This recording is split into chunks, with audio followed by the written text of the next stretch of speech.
Olá, queridos. Gratidão e louvor são companheiros inseparáveis. Vamos ler uma história no Velho Testamento terrível, querida. Depois Moisés conduziu Israel desde o Mar Vermelho até o deserto de Sur. Durante 3 dias caminharam no deserto sem encontrar água. Então chegaram a Mara, mas não puderam beber das águas de lá porque eram amargas. Esta é a razão porque o lugar chama-se Mara. E o povo começou a reclamar a Moisés, dizendo: que beberemos? Moisés clamou ao Senhor, e este lhe indicou um arbusto, e o lançou na água, e esta se tornou boa.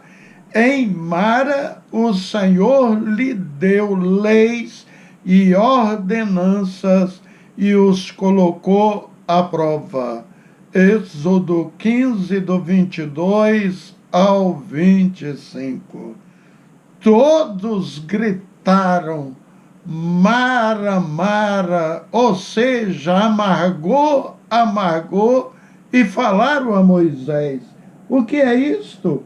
Tu nos guiaste até aqui para que morramos de sede? E gritavam com muita indignação, e o povo murmurou contra Moisés, dizendo: que havemos de beber? Observaram, querido? O povo gritou com muita indignação. O que significa este arbusto ou árvore que transformou a água amarga em água doce?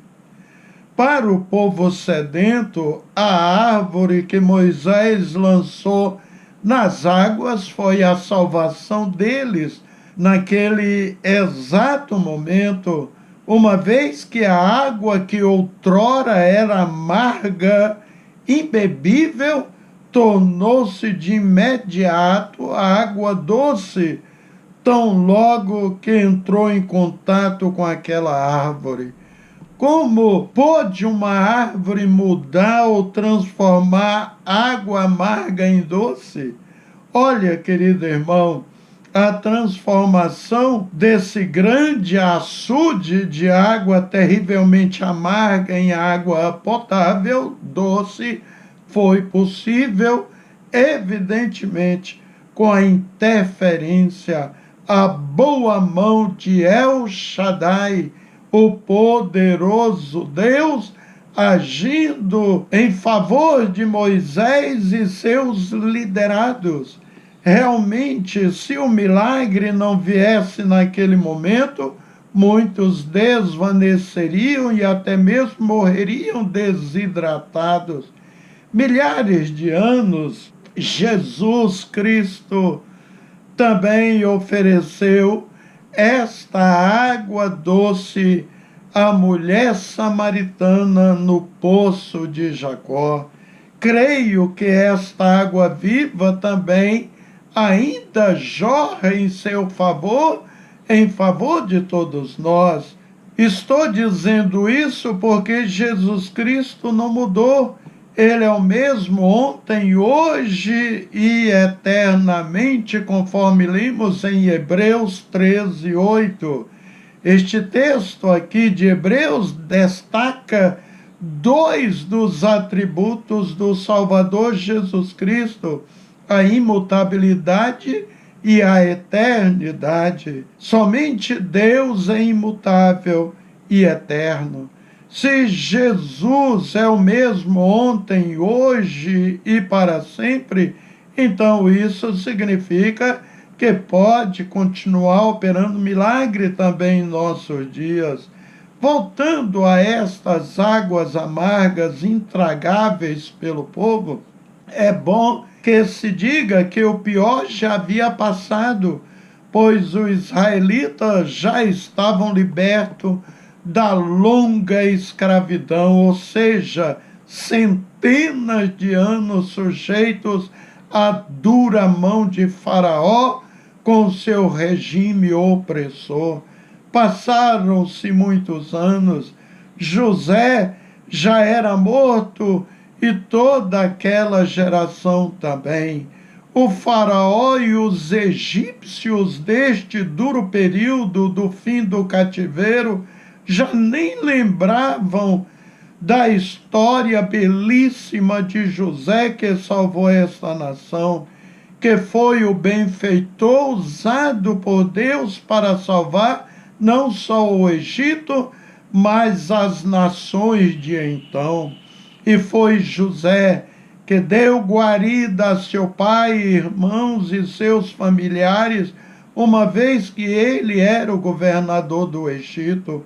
O Egito, por sua vez, era uma terra fértil por conta do rio Nilo e por isso não enfrentava escassez de alimentos, mas é digno de nota que não foi o rio Nilo o causador do milagre, foi a boa mão de Deus por trás de tudo isso e pela palavra dada a José, que viriam 7 anos que não choveria, não haveria comida na terra. Olha, querido, uma vez que por divina revelação José havia conduzido a Faraó a tomar medidas acertadas, como, por exemplo, estocar no período dos 7 anos de fartura que assolava na terra todo o trigo, cereal existente. Nunca em toda a história da humanidade até então, uma nação não havia estocado tantos alimentos por 7 anos seguidos. A história comprova que a chegada da família de José no Egito coincidiu com o período em que os Hicsos, povo de origem semita, dominavam a região. Assim, os descendentes de José, os hebreus, passaram a ser escravizados depois que os egípcios expulsaram os Hicsos de suas terras. Então, Faraó, que levou José de prisioneiro a governador do Egito, estava vivo. Israel era tratado com urbanidade, muito respeito, vivia como se fosse cidadão egípcio. Entretanto, sua história muda a partir do momento que Ramsés II assume o governo, de acordo com os relatos históricos, e que este faraó governou entre 1270 a 1213 a.C. Ele passou a tratar os descendentes de José não mais como um povo abençoado, um povo querido. E porque Faraó colocou em seu coração que um dia os hebreus, povo grande agora, se unisse aos seus inimigos de outras nações e pudessem se virar contra o Egito. Assim começa a escravizá-los com duros trabalhos na lavoura e nas construções em geral. Passou a tratá-los como verdadeiros inimigos. Este faraó era um homem muito obstinado, arrogante, e acreditava que seus deuses, uns com corpo humano, com a cara de rã, águia, touro, e outros como Amute, deusa representada pelos 3 animais mais terríveis do Egito. Ela tinha cabeça de crocodilo e corpo com partes de leão e de hipopótamo. Faraó acreditava em seus incríveis poderes de o proteger e proteger a sua nação. Mas Deus ouve a súplica do seu povo e já havia prometido ao patriarca Abraão que depois de 400 anos libertaria seu povo do Egito. E assim Deus levanta Moisés, e seu irmão Arão com esta missão especial. Faraó, evidentemente, não libertaria de livre e espontânea vontade Israel. Afinal de contas, o serviço escravo era importante para a economia da nação e também pela soberba altivez presente em seu coração. Então Deus teve que agir, queridos, enviando as conhecidas 10 pragas, e um dos objetivos das 10 pragas era revelar a grandeza, o poder e a soberania de Yahvé como único e verdadeiro Deus, em contraste com as falsas divindades egípcias. Vale dizer que os egípcios seguiam o politeísmo, serviam a muitos deuses.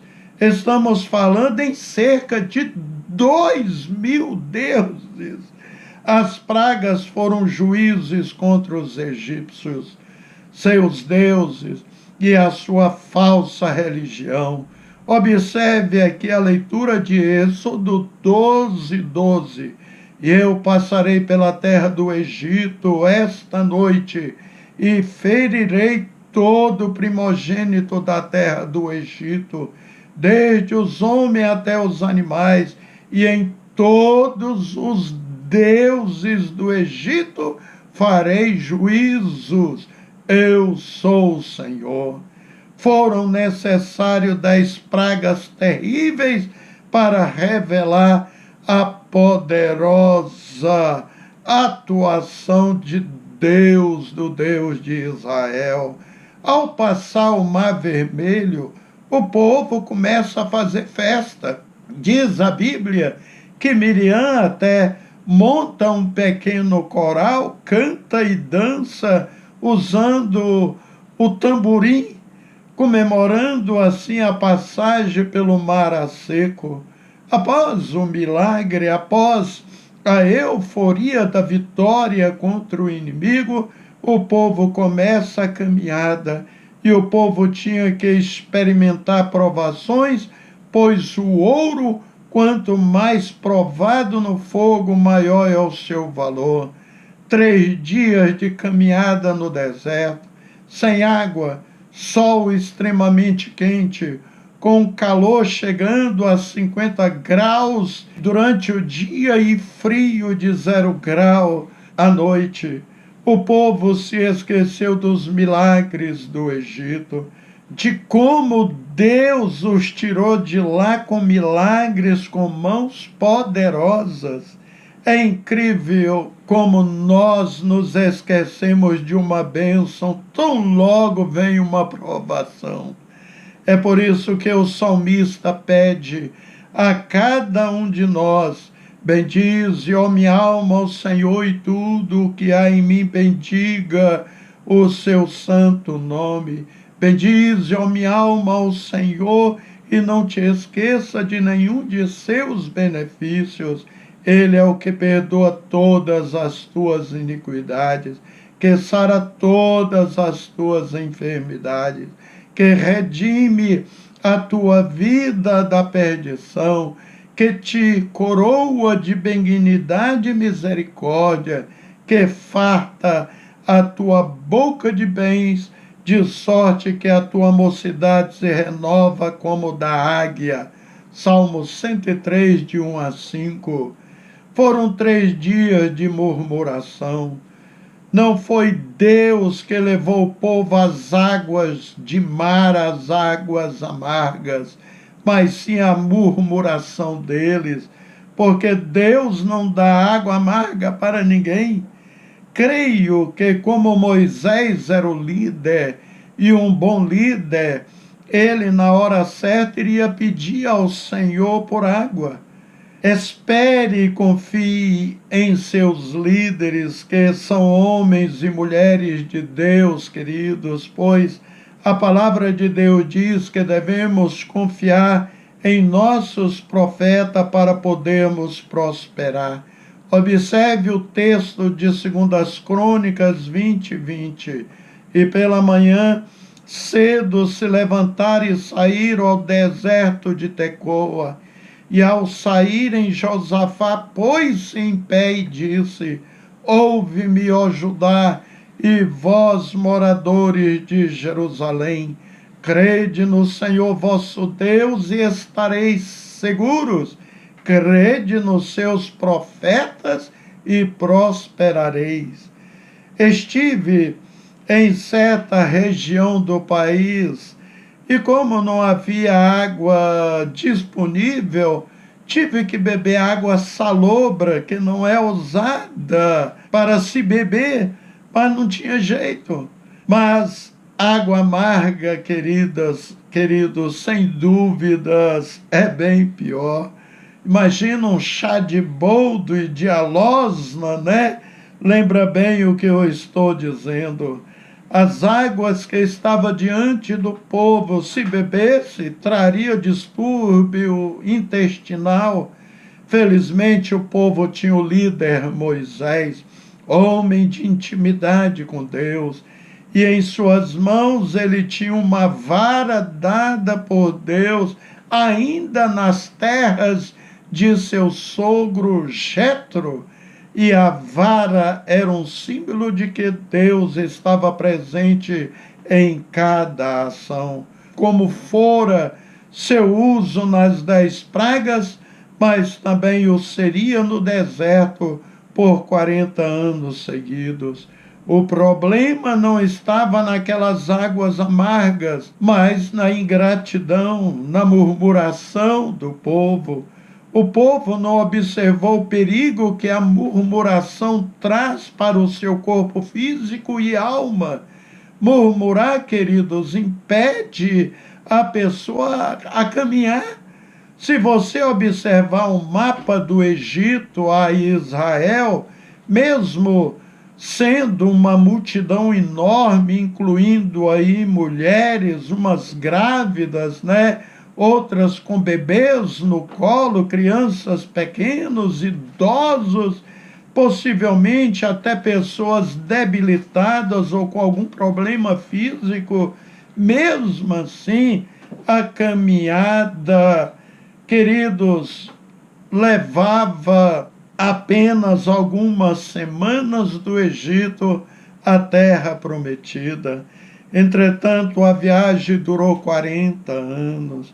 É bom que se diga que a distância do Egito a Canaã é de 425 quilômetros aproximadamente. É mais ou menos a distância de São Paulo a Curitiba.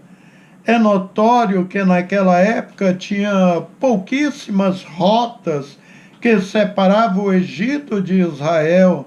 Segundo o livro de Êxodo 13, 17 ao 18, após a saída do Egito, os israelitas não tomaram a rota mais curta e lógica para Canaã, que seria aquela ao norte do Sinai, seguindo a costa do Mediterrâneo e atravessando o território dos filisteus, conhecido como o caminho da terra dos filisteus. Esta distância levaria apenas algumas semanas, talvez um mês, para ser percorrida, mesmo por um grande grupo de pessoas, incluindo seus rebanhos.